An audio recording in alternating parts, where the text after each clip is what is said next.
Hello everyone. So here the last topic of the chapter, balancing equations. But before that कुछ questions हैं जो कि बहुत important है, पूछे जाते हैं. फर्स्ट क्वेश्चन है why should a magnesium ribbon be cleaned before burning in air. Magnesium ribbon को क्लीन क्यों किया जाता है एयर में बर्न करने से पहले? तो मैग्नीशियम रिबन के ऊपर ऑक्साइड की एक लेयर बन जाती है जिसे रिमूव करना बहुत ज़रूरी होता है एयर में, और उसे रिमूव करने के लिए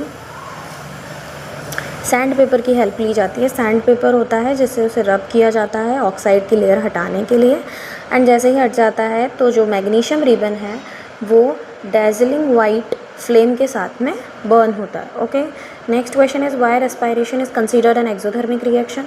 रेस्पायरेशन को एक्सोथर्मिक रिएक्शन क्यों माना जाता है?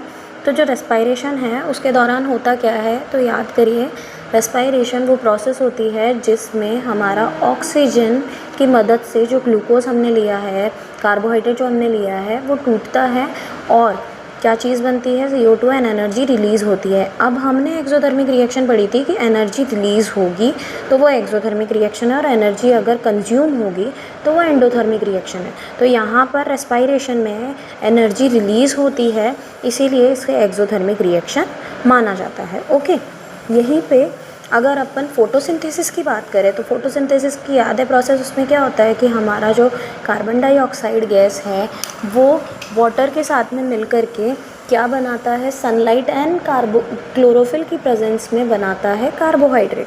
तो भैया याद करिए उस प्रोसेस में होता क्या है, उस प्रोसेस में CO2 H2O मिल किसकी मदद से बन रहा है भैया, सनलाइट हेल्प कर रहा है. तो सनलाइट अपन ने पढ़ा था कि एनर्जी का कौन कौन सा सोर्स है, एनर्जी का हीट सोर्स है, टेम्परेचर सोर्स है, सनलाइट सोर्स है. तो हमारी एनर्जी कंज्यूम हो रही है ना कार्बोहाइड्रेट बनाने के लिए, तो वो कौन सी रिएक्शन का एग्जाम्पल होगा, एंडोथर्मिक का एग्जाम्पल होगा. ओके, तो अभी हमारी चीज़ें क्लियर हो गई कि जो रेस्पायरेशन है उसे हम मान सकते हैं कि वो क्या है, एक एक्सोथर्मिक रिएक्शन का एग्जाम्पल है, जबकि जो हमारी फोटोसिंथेसिस है वो कौन सी रिएक्शन का एग्जाम्पल है, वो एग्जाम्पल है हमारी एंडोथर्मिक रिएक्शन का. ओके, नेक्स्ट आता है क्वेश्चन हमारा, why a shiny finish to the walls is obtain after 2 to 3 days of white washing. White washing करने के बाद में, मीन्स पेंट करने के बाद में एक शाइनी फिनिश क्यों आती है वॉल्स पर 2 से 3 दिन के बाद में? तो जो हमारा हमने जो कैल्शियम कार्बोनेट लिया है, लाइमस्टोन जो लिया है, वो एक वाइट सरफेस प्रोवाइड करता है, इस कारण से वाइट वॉशिंग के बाद में शाइनी फिनिश आती है वॉल्स पे. Why do we apply paint on iron articles. Iron articles जितने भी है, आयरन की जितनी भी चीज़ें हैं उन पे पेंट क्यों अप्लाई किया जाता है? तो भैया जो हमारा आयरन के प्रोडक्ट्स जो होते हैं, आयरन की जो चीज़ें होती है वो मॉइस्चर के कॉन्टैक्ट में आने पर रस्टिंग हो जाती है, रस्टिंग की प्रोसेस हो जाती है, रस्ट फॉर्म हो जाती है, और रस्ट से बचाने के लिए पेंटिंग की जाती है ताकि जो पेंट है वो एक लेयर फॉर्म कर दे आयरन आर्टिकल्स पे और आयरन रस्टिंग की प्रोसेस से बचाया जा सके. Oil and fat containing food items are flushed with nitrogen. Why? तो ऑयल और फैट कंटेनिंग फूड आइटम्स जो होते हैं वो रेंसिडिटी की प्रॉब्लम से गुजरते हैं. रेंसिडिटी में क्या होता है, हमारे ऑयल एंड फैट कंटेनिंग जो फूड आइटम्स है या पैक्ड फूड आइटम्स जो है उनमें क्या हो जाता है, जैसे ही वो मॉइस्चर के कांटेक्ट में आते हैं, ऑक्सीजन के कांटेक्ट में आते हैं, तो उनका ऑक्सीडेशन हो जाता है. तो अब उस ऑक्सीडेशन से बचाने के लिए कौन सी गैस फ्लश की जाती है, हमने प्रिवेंशन में पढ़ा था, एंटीऑक्सीडेंट गैस भरी जाती है. एंटीऑक्सीडेंट गैस कौन सी होती है, नाइट्रोजन होती है. नाइट्रोजन एक तरीके की एंटीऑक्सीडेंट गैस है जिसके कारण से ऑयल और फैट कंटेनिंग जो फूड आइटम है हमारा, उन्हें ख़राब होने से बचाया जा सकता है, उन्हें रेंसिडिटी से बचाया जा सकता है, उनका ऑक्सीडेशन होने से बचाया जा सकता है. Okay, next question is difference between displacement and double displacement question. ये बहुत कॉमन क्वेश्चन है जो कि पूछा जाता है कि जो डिस्प्लेसमेंट रिएक्शन है वो डबल डिस्प्लेसमेंट से क्यों अलग होती है, डिफरेंस क्या है दोनों में. तो हमने पढ़ा था कि जो डिस्प्लेसमेंट रिएक्शन है उसमें एक एलिमेंट एक कंपाउंड में से एलिमेंट को डिस्प्लेस कर देता है जो मोर रिएक्टिव होता है, जबकि डबल डिस्प्लेसमेंट में हमने पढ़ा था कि 2 तरीके के कंपाउंड होंगे और दोनों कंपाउंड में से एलिमेंट जो आयन होंगे उनके वो एक्सचेंज होंगे.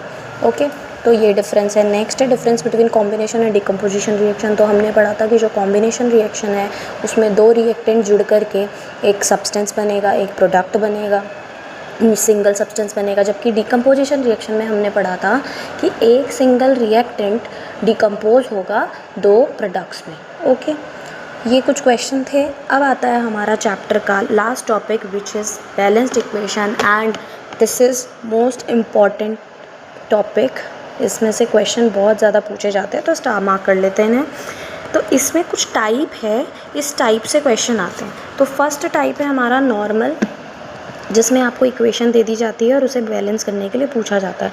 तो बैलेंस करने के लिए हम बैलेंस कैसे करते हैं पहले तो वो समझिए।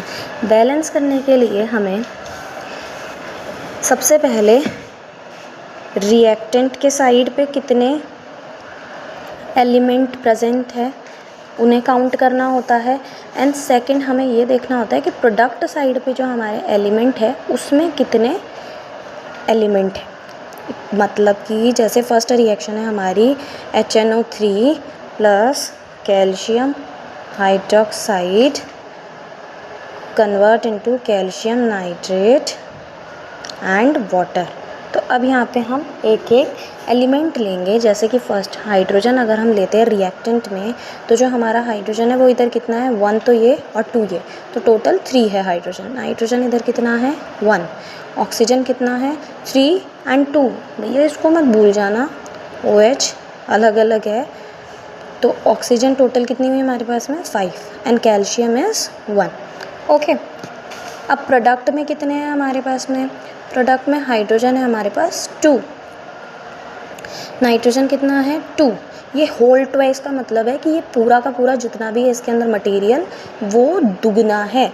मतलब कि हमने NO3 को 2 बार लिया है कैल्शियम के साथ में रिएक्ट करा करके। 9th क्लास में हम पढ़ करके आए हैं कि जो वैलेंसी होती है उसके हिसाब से क्रॉस किया जाता है। जैसे इस कैल्शियम की वैलेंसी 2 होती है, नाइट्रेट है इसको बोला जाता है, इसकी वैलेंसी 1 होती है। जब ये आपस में क्रॉस करते हैं तो कैल्शियम के पास तो 1 आ जाता है और NO3 के पास में 2 चले जाता है। ओके, तो नाइट्रोजन हमारे पास 2 आया, ऑक्सीजन कितना है 3 2 6। अच्छा ओनली 6 है, नहीं इधर एक और है ना 7। ओके, और कैल्शियम कितना है 1। तो अभी समझ में आया कि कुछ भी बैलेंस नहीं है, रिएक्टेंट एंड प्रोडक्ट में कुछ भी बैलेंस नहीं है। रिएक्टेंट में हाइड्रोजन 3 है, प्रोडक्ट में 2 है, कैल्शियम 1 है, कैल्शियम इधर भी 1 है, बट और कुछ भी सिमिलर नहीं है। तो अब सिमिलर कैसे किया जाए, तो अब देखते हैं। जैसे कि अगर अपन यहाँ पर 2 लगा देते हैं तो हमारा जो ऑक्सीजन है वो अब कितना हो जाएगा 2 2 4 एंड 3 इज़ 7 हो जाएगा। ऑक्सीजन इधर 7 है ऑलरेडी। अच्छा, लेकिन अब इधर कैल्शियम को अगर हमने दुगना किया तो इधर हमें भी इधर कैल्शियम को भी तो दुगना पड़ना पड़ेगा, और अगर इसको हम दुगना करते हैं तो हमारा ये वाला कंपाउंड भी चेंज होगा। मतलब इसको तो हम हिला नहीं सकते। अब अगर इधर 2 लगाते हैं हम सपोज़ दैट, तो हाइड्रोजन कितना हो गया हमारा 2 हो गया, और 2 4 हो गया हाइड्रोजन हमारा। नाइट्रोजन कितना हुआ, नाइट्रोजन भी 2 हो गया। ऑक्सीजन कितना हुआ हमारा, ऑक्सीजन हो गया 3 2 6 एंड 2 इज़ 8। ओके, समझ नहीं आ रहा, एक बार ही देखो इधर 2 अगर हम लगा देते हैं तो अब हमारा हाइड्रोजन कितना हो गया 2, तो ये और 2 4। ओके, हाइड्रोजन हो गया हमारा 4। अब जो हमारा नाइट्रोजन है वो कितना हो गया, नाइट्रोजन हमारा हो गया 2। ऑक्सीजन कितना हो गया, oxygen 3 2 6 and 2 is 8। Okay, oxygen is 8, calcium तो अभी भी 1 ही है। अब हमने क्योंकि नाइट्रोजन हाइड्रोजन सबको 2 किया था तो इधर भी देखना पड़ेगा हमें। देखो कैल्शियम तो 1 है, ओके, ऑक्सीजन 8 है, तो ऑक्सीजन को 8 करने के लिए क्या करना पड़ेगा, और हाइड्रोजन 4 है, तो अपन इसको कर दे क्या बजाय इसके, क्यों इसको नहीं किया। तो आप देखो ना, अगर अपन इसको कर देते हैं चेंज, अगर यहाँ पे 2 लगाते हैं तो हमारा कैल्शियम भी तो 2 हो जाएगा ना, और इधर तो कैल्शियम 1 ही है, तो कैल्शियम को सेफ़ रखना पड़ेगा। तो कैल्शियम को सेफ़ रखने देते हैं, दूसरी वाली चीज़ को चेंज करते हैं। अगर दूसरी वाली चेंज करने से हमारा पूरी इक्वेशन बैठ जाती है तो फिर क्या प्रॉब्लम है ना, एक बार देख लेते हैं। यहाँ पर 2 करने से हमारा 2 2 4 तो हो गया हाइड्रोजन, ओके ठीक है डन। ऑक्सीजन कितनी हो गई 2, तो ये, और 3 2 6 8 ऑक्सीजन हो गई। Very good. नाइट्रोजन कितने हैं? 2 नाइट्रोजन है। तो अब एक बार ही चेक कर ले, देखो हाइड्रोजन 4 हो गया, हाइड्रोजन इधर भी 4 हो गया, नाइट्रोजन इधर 2 हो गया, इधर भी नाइट्रोजन 2 हो गया, ऑक्सीजन इधर 8 है, इधर भी ऑक्सीजन 8 है, कैल्शियम इधर 1 है, कैल्शियम इधर 1 है, मतलब हमारी इक्वेशन बैलेंस हो गई। आई बात समझ में कैसे करा जाता है? एक एक एलिमेंट का आप देखेंगे, एक एक एलिमेंट को क्लियर करेंगे। नहीं हुआ क्लियर? कोई बात नहीं। सेकेंड इक्वेशन देखते हैं हम। सेकेंड इक्वेशन है NaOH plus H2SO4 convert into Na2SO4 plus water. Okay, अब वापस से एलिमेंट चेक करते हैं। तो देखिए हमारा इधर सोडियम कितना है? 1 है। ऑक्सीजन कितना है? 1 तो इधर, 4 इधर, तो 5 तो ऑक्सीजन है। हाइड्रोजन कितना है? देखो 1 तो इधर और 2 इधर, मतलब आप कितना है हाइड्रोजन? 3 है। सल्फ़र कितना है? 1 है। ओके, अब प्रोडक्ट में देख लेते हैं हम। सोडियम कितना है हमारा? 2 है। सल्फ़र कितना है? 1 है। ऑक्सीजन कितना है? 4 और एक 5 है। हाइड्रोजन कितना है? 2 है। ओके, अब देखो ना हाइड्रोजन बैठ रहा है हमारा, ना हमारा सोडियम बैठ रहा है, बाकी सल्फ़र ऑक्सीजन बैठ रहा है, लेकिन सल्फ़र ऑक्सीजन के बैठने से तो इक्वेशन बैलेंस नहीं हो जाएगी ना, हमें हाइड्रोजन और सोडियम को भी करना पड़ेगा ना। किसी भी इक्वेशन को बैलेंस करने के लिए हमें पूरी इक्वेशन को बैलेंस करना पड़ता है, सिर्फ एक या 2 एलिमेंट को बैलेंस करने से इक्वेशन बैलेंस नहीं होती। ओके, तो अब देखो हमारी सोडियम को बैलेंस करने के लिए एक ही है हमारे पास रिएक्टेंट तो सोडियम का, तो यहाँ पे ही 2 लगाना पड़ेगा। अगर यहाँ पे 2 लगा देते हैं तो अब हमारे पास में क्या बना? ये तो 2 आ गया। अब ये 2 आ गया तो हमारी ऑक्सीजन भी तो बदल गई ना। ऑक्सीजन पहले 1 थी, लेकिन अब कितनी हो गई? 2 इधर और 4 इधर, तो ऑक्सीजन कितनी हो गई? 6। हाइड्रोजन पहले कितने थे? 3 थे, लेकिन अब हाइड्रोजन भी तो 2 हो गया ना, तो 2 और 2 4। ओके, और सल्फ़र तो एक ही है हमारा, तो ये आया हमारा नया सेगमेंट। अब हमने क्या किया? हमने कुछ नहीं किया, हमने सिर्फ सोडियम को 2 किया है। तो अब यहाँ पर किस चीज़ को चेंज कर सकते हैं हम? तो देखो यहाँ पर हम अगर मतलब हमारी चीज़ें कौन सी चेंज हुई है? देखो सोडियम वाली तो मैच हो गई, सल्फ़र वाली ऑलरेडी मैच थी। ओके, सिर्फ हमें हाइड्रोजन और ऑक्सीजन की चीज़ बदलनी है। तो हाइड्रोजन ऑक्सीजन के लिए इसको नहीं कर सकते हम चेंज, इसको छेड़ना ज़रूरी है, इसको छेड़ेंगे ही नहीं हम। इसको छेड़ेंगे तो हमारा सोडियम और सल्फ़र भी बदल जाएगा ना, तो हम सिर्फ इस वाली चीज़ को बदलेंगे, क्योंकि हमारे हाइड्रोजन और ऑक्सीजन में ही प्रॉब्लम है। अब देखो अगर मैं यहाँ पे 2 कर देती हूँ तो 2 2 ज़ा 4, मेरा क्या हो गया? हाइड्रोजन हो गया। ठीक है, चलो हाइड्रोजन 4 हो गया। ऑक्सीजन 1 था, अब ऑक्सीजन 2 और 4 6 हो गए। Okay, balance equation. नई बैलेंस इक्वेशन क्या बनेगी? नई बनेगी 2NaOH plus H2SO4 convert into Na2SO4 plus 2H2O। Okay, done. कोई नहीं, थर्ड इक्वेशन देख लेते हैं हम। थर्ड कहती है कि जब बेरियम क्लोराइड एल्यूमिनियम सल्फेट से रिएक्शन करता है तो हमारे पास में aluminium chloride and barium sulphate का एक सॉल्यूशन बनता है। ओके, अब इसे बैलेंस करते हैं। सबसे पहले रिएक्टेंट के एलिमेंट बेरियम है, क्लोराइड है, बेरियम कितना है? 1, क्लोराइड कितना है? 2, एल्यूमिनियम कितना है? 2, सल्फ़र कितना है? 3। देखो होल थ्राइस है ना, तो सल्फ़र 3। ऑक्सीजन कितना है? ऑक्सीजन 4 तो अंदर है, 4 3 ज़ा मल्टीप्लाई होगा, 4 3 ज़ा 12। प्रोडक्ट में बेरियम कितना है? 1 है। क्लोरीन कितना है? 3 है, देखो 3 है। एल्यूमिनियम कितना है? 1 है। सल्फ़र कितना है? 1 है। ऑक्सीजन कितना है? 4 है। तो अब क्या करें? तो चेंज करते हैं। किस में चेंज करें? देखो बेरियम तो 1 1 है, तो बेरियम वाले को तो छेड़ा हुए। अब क्लोरीन इधर 2 है, इधर 3 है, तो इसको तो छेड़ना पड़ेगा ना बेरियम वाले को। तो अब अगर इसको छेड़ते हैं हम, जैसे सपोज़ 3 और 2 है, तो 3 और 2 को बैलेंस करने के लिए हमें 2 और 3 से ही मल्टीप्लाई करना पड़ेगा, तभी वो 6 आएगा, और कोई ऑप्शन नहीं। तो अगर अपन इधर 3 कर दें तो अब क्लोरीन कितना हो गया हमारा? 6 हो गया। बेरियम कितना हो गया? 3 हो गया। अब अगर बेरियम 3 इधर किया है तो इधर भी 3 करना पड़ेगा। इधर कितना हो गया? बेरियम 3 हो गया। क्लोरीन तो अभी भी 3 ही है ना, क्लोरीन को चेंज करने के लिए क्या करेंगे, क्लोरीन को चेंज करने के लिए इधर 2 लगाएंगे, तो अब क्लोरीन कितना हो गया, 6 हो गया। अब देखो एल्यूमिनियम इधर 2 था, इधर ऑटोमेटिकली एल्यूमिनियम 2 हो गया, हमने 2 कर ना चेंज, इसलिए एल्यूमिनियम हो गया। अब क्या हुआ, अब कुछ नहीं, सल्फ़र और ऑक्सीजन को करेंगे। सल्फ़र ऑक्सीजन देखो इधर 3 लगाने से ऑटोमेटिकली चेंज हो चुके हैं। इधर जब हमने 3 किया ना तो ऑक्सीजन अब हमारी कितनी थी, 4 तो पहले से ही थी ना, ये 4 ऑक्सीजन का ही तो पार्ट है, ये सल्फ़र का पार्ट नहीं है, ये ऑक्सीजन के नीचे लग रहा है। तो ऑक्सीजन 4 तो पहले ही थी, अब 4 3 कितनी हो गई 12, और सल्फ़र पहले कितनी थी 1, लेकिन अब 3 लगने से सल्फ़र भी कितनी हो गई 3। तो क्या अब ये बैलेंस्ड इक्वेशन है, हाँ जी ये बिल्कुल बैलेंस्ड इक्वेशन है। अब न्यू इक्वेशन क्या आएगी हमारी, न्यू इक्वेशन आएगी 3 barium chloride plus aluminium sulphate forms 2AlCl3 plus 3BaSO4। Done everyone, आया ना समझ में, और थोड़ा थोड़ा समझ में आया ना, कोई नहीं, आगे और इक्वेशन जब अपन बैलेंस करेंगे तो और समझ में आएगा। नेक्स्ट आता है आयरन प्लस कॉपर सल्फेट की जब रिएक्शन करवाई जाती है तो हमारा कौन सा प्रोडक्ट बनता है, FeSO4 प्लस कॉपर।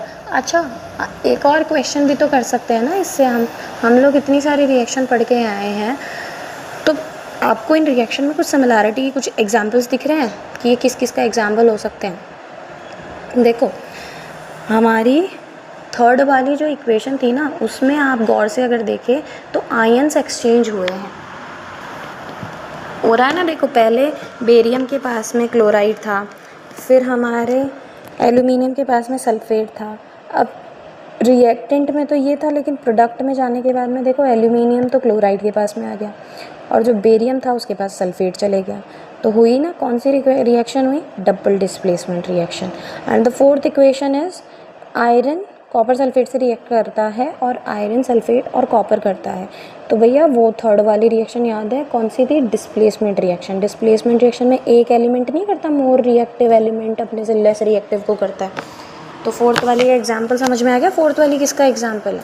हाँ ऐसे एग्जाम्पल भी आते हैं, पूछे जाते हैं। तो देखो अब रिएक्टेंट में आयरन कितना है 1 है, कॉपर कितना है 1 है, सल्फ़र कितना है 1 है, ऑक्सीजन कितना है 4 है। प्रोडक्ट में आयरन कितना है 1 है, सल्फ़र कितना है 1 है, ऑक्सीजन कितना है 4 है, कॉपर कितना है 1 है। अरे भाई ये तो पहले से ही बैलेंस्ड है, हो काम ही आसान है, कुछ चीज़ करनी ही नहीं है इसमें, सब कुछ बैलेंस्ड है ऑलरेडी। ओके तो अब हमें 2 चीज़ समझ में आई, एक तो इक्वेशंस को बैलेंस करना एंड एग्जाम्पल किसका है ये भी हमें समझ में आया। अब सिर्फ यही टाइप नहीं है, ये तो फर्स्ट टाइप था जिसके अंदर आपको इक्वेशन दे दी जाती है एंड आपको उन्हें बैलेंस करना होता है। अभी second, third and fourth type और बचे हुए हैं इस रिएक्शन के, जिसके अंदर और अलग तरीके से क्वेश्चन पूछे जाते हैं।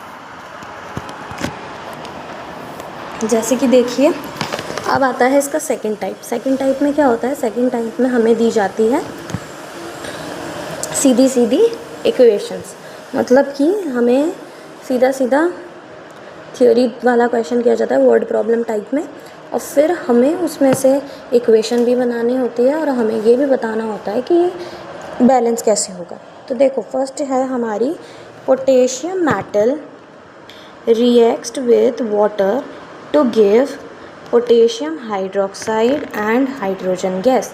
मतलब कि पोटेशियम मेटल ने किससे रिएक्ट किया है, वाटर से रिएक्ट किया है और क्या दिया है, potassium hydroxide and hydrogen gas. Okay equation ready हो गई। इक्वेशन बनने के बाद में बैलेंस कर दो। इक्वेशन में क्या है, देखो पोटेशियम 1 है, हाइड्रोजन कितना है 2 है, ऑक्सीजन कितना है 1 है। प्रोडक्ट में जो हमारा पोटेशियम है वो कितना है 1 है, ऑक्सीजन कितना है 1 है, हाइड्रोजन कितना है 3 है। शाबाश, हाइड्रोजन 3 है तो हाइड्रोजन को तो बैलेंस करना पड़ेगा। कैसे करेंगे बैलेंस, तो भैया देखो अगर इधर मैं 2 लगा दूँ तो मेरे पास हाइड्रोजन कितनी आ गई 4 आ गई। इधर अगर मैं 2 लगा देती हूँ ना, देखो 2 हाइड्रोजन 2 + 2 4 हो गई बैलेंस हाइड्रोजन। हाइड्रोजन बैलेंस करने के अलावा अब अपने बाकी की चीज़ें भी तो चेंज हो गई ना। देखो हमारा पोटेशियम 2 हो गया, ऑक्सीजन भी 2 हो गया, तो यहाँ पर भी तो ऑक्सीजन 2 हो गया ना ये 2 लगाने से। तो पोटेशियम को और कर दो, उसमें क्या हो गया गई बैलेंस इक्वेशन। ठीक है, तो हमारी नई इक्वेशन क्या आएगी, ये आएगी हमारी नई बैलेंस्ड इक्वेशन। ये न्यू बैलेंस्ड इक्वेशन है हमारी। ठीक है, अब आती है हमारी नेक्स्ट, जो कि लिखा हुआ है hydrogen sulphide burns in air to give water and sulphur oxide. Hydrogen sulphide ने बर्न हुआ है, हाइड्रोजन सल्फाइड एयर में, और उसने वाटर और सल्फर डाइऑक्साइड दिया है। तो इसकी इक्वेशन बनाते हैं। देखो, हाइड्रोजन सल्फाइड का फॉर्मूला होता है H2S।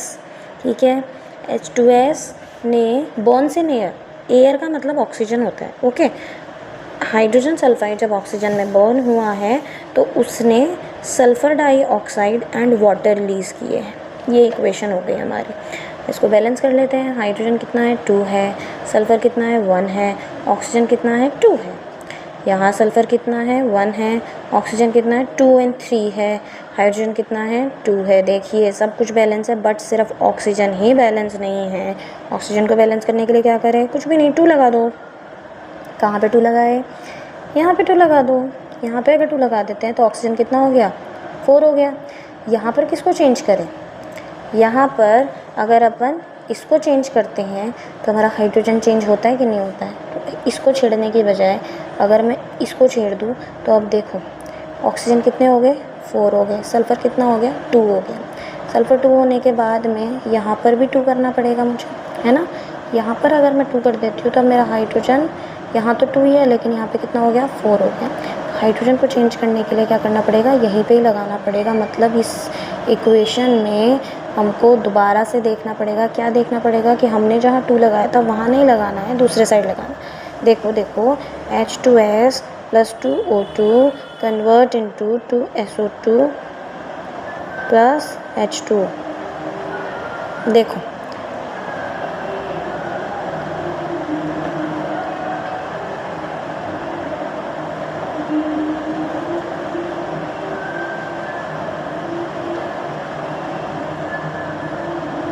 ये हमारे पास दिया हुआ है। ठीक है, अब अगर मैं यहाँ पर 2 लगा देती हूँ तो मेरा ऑक्सीजन कितना हो गया, 2 और 2 4। ठीक है, हाइड्रोजन कितना हो गया, 4। ठीक है, अब यहाँ पर चेंज अगर करूँगी मैं तो यहाँ पर मुझे हाइड्रोजन को भी 2 करना पड़ेगा। हाइड्रोजन वाली चीज़ को करती हूँ मैं तो हाइड्रोजन मेरा 4 हो गया, लेकिन मेरा सल्फ़र भी 2 हो गया। ठीक है, और ऑक्सीजन अभी भी 2 ही है, तो ऑक्सीजन के आगे अगर मैं 2 लगा देती हूँ ऑक्सीजन कितना हो गया, 4 हो गया। यहाँ पर भी मुझे चेंज करना पड़ेगा, राइट। तो यहाँ पर अगर मैं चेंज कर देती हूँ तो सल्फ़र तो मेरा 2 हो जाएगा, बट मेरा ऑक्सीजन भी कितना हो गया, 4 और 2 6 हो गया।